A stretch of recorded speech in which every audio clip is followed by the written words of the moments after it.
Hi guys, YesWeCamp here, and welcome to episode 2 of Play Along with, with me, with YesWeCamp. I'd rather not talk in third person because it feels rather silly.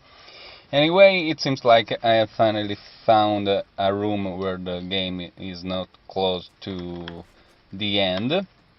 And, okay, and this is blasting on power station. I was supposed to land on the top of that cart.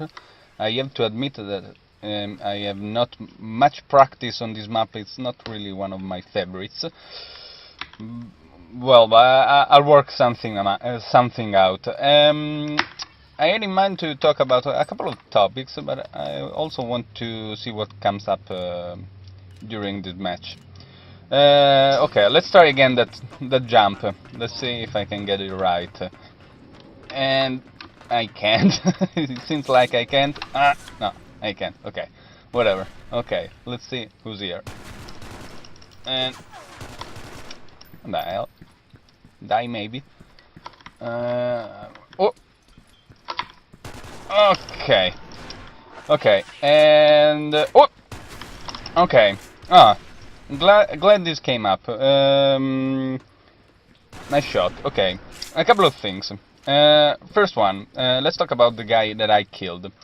His rare timing to throw that nade was a little bit off, and whenever you see an enemy do that, don't be afraid to just push and kill them unless you think that you will be outnumbered or killed by your opponent backup.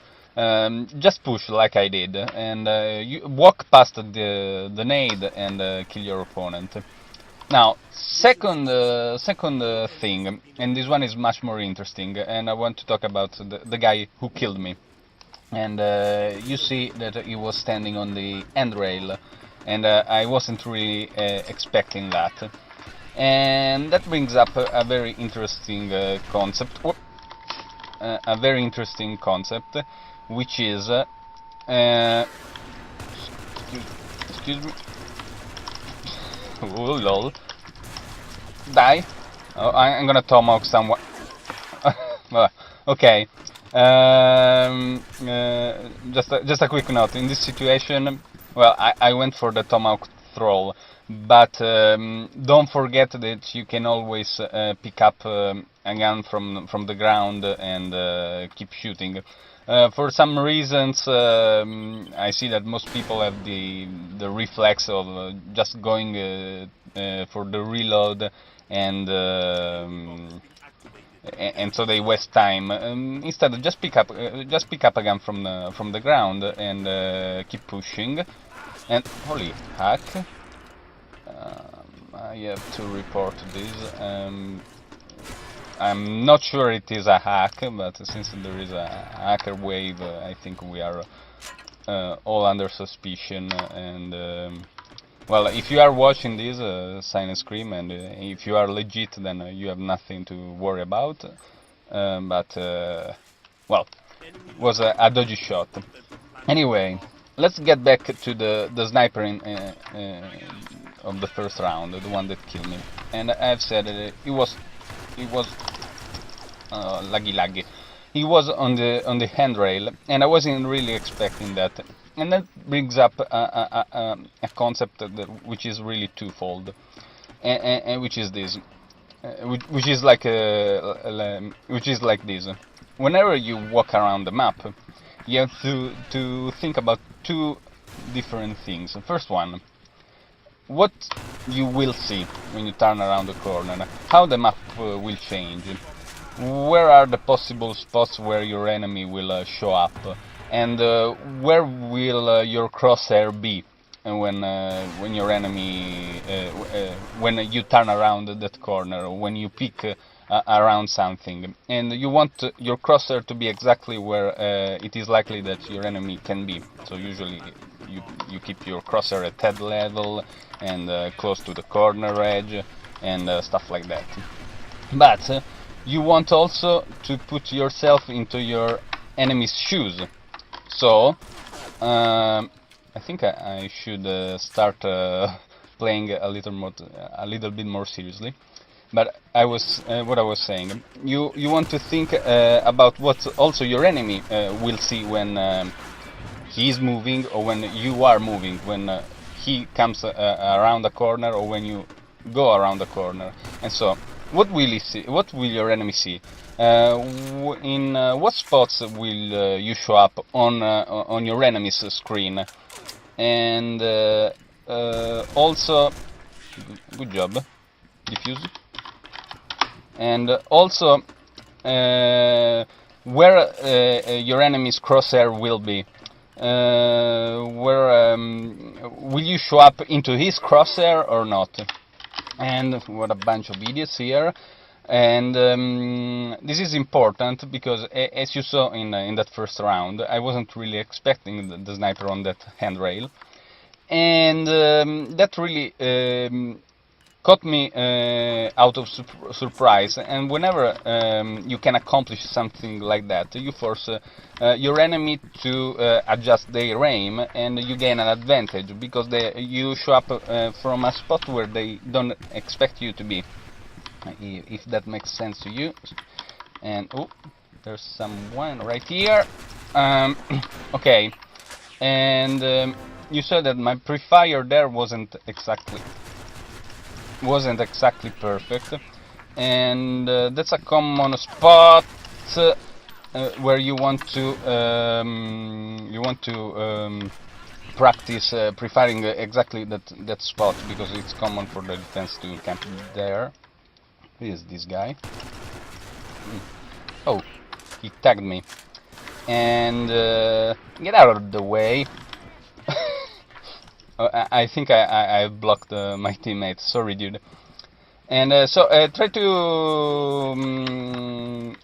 what I was saying. Yes, try to practice that pre-fire in that spot, because it comes handy on this map. Okay. And oh, so we are down 2v2, and I kinda lost track of the action here. Okay, let me get this right, and I'll explain what.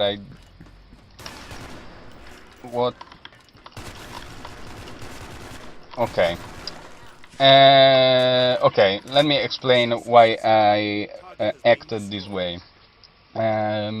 In that situation, it's all a matter of timing. And I mean this. When my teammates died, there were like 15 or 14 seconds left on the clock. It takes 7 seconds to defuse, which means that my enemies can actually defuse no more than two times, if that makes sense to you.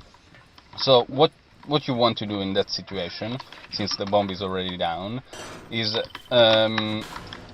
pushing in when there are like 10 seconds left, and you want to stall the defuse.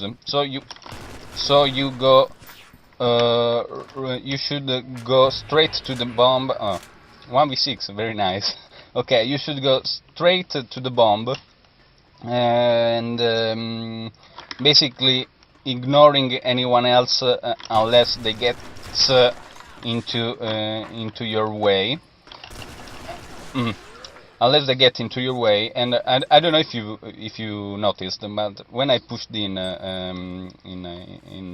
that round, and there was a guy on the platform upstairs, and I have basically ignored him, and I just went directly to the bomb spot. And that's what you want to do, basically, and you want to kill anyone who's trying to defuse. And it doesn't matter if you die, as long as you stole the diffuser successfully, because your no, I don't want to breach this, because your objective is to your real target is to win the round. So dying doesn't really matter as long as you can win the round. And we are down 6v2, so I think we have this round covered. And let me talk about yes, something specific for this map. On attack I usually go to A site, because B site is somewhat harder to take, because the defense can really set up crossfires, and it's more for a sniper to lead there, or or die maybe. Okay. It's more for a sniper to lead there, or for a coordinated team. But in pubs like this, everything is so random that that it's hard to take me, in my opinion. There was another one. Anyway, so yes, on attack, I usually prefer A on this map. I just get to the entrance, and I take it from there. I decide if I want to breach and go for the flank, or push into the site, or maybe I can go mid. But B is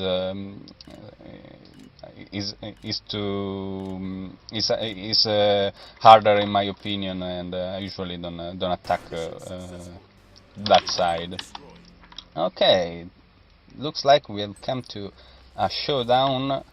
Last round, winner gets all. And I'm keeping going A, because if it ain't broken, don't fix it, as the saying goes. Let's see. What? Okay. Okay, there's someone on the balcony, and fucking tanker. Sorry for the swearing there. There's someone up there who's taking down all of my teammates, and it's going to be difficult to kill. Okay.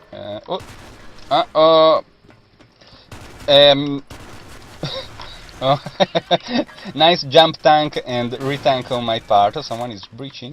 Yes. Okay, and a little note there.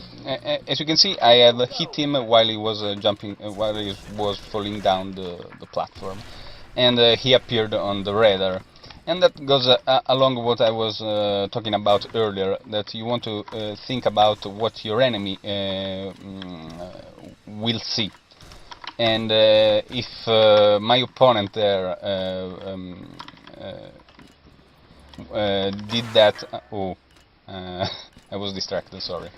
And if my opponent there would have thought about that, would have thought about what I was seeing on my screen, he should have known that I was seeing his red dot on my minimap, and he should have reacted accordingly. Ooh, run baby, run! And he should have reacted accordingly. And so yes, I'd say that the theme of this episode is map awareness and enemy awareness.